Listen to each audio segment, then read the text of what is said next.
Sering lupa kita untuk berhenti. Tapi Minggu Septuagesima mengajak kita untuk berhenti sejenak dan berpikir, apakah cara kita sudah benar?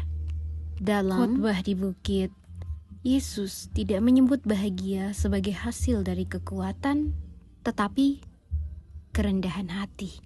Seringkali kita selalu merasa harus mampu, selalu harus benar, selalu harus kuat, selalu terlihat tidak apa-apa. Namun, kita mengakui di tengah keterbatasan, di sanalah kita melihat tangan Tuhan sungguh bekerja.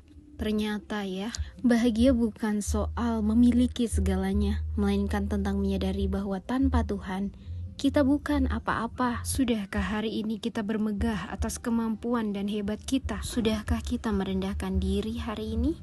Mengosongkan diri dan rela diisi oleh kebenarannya semata.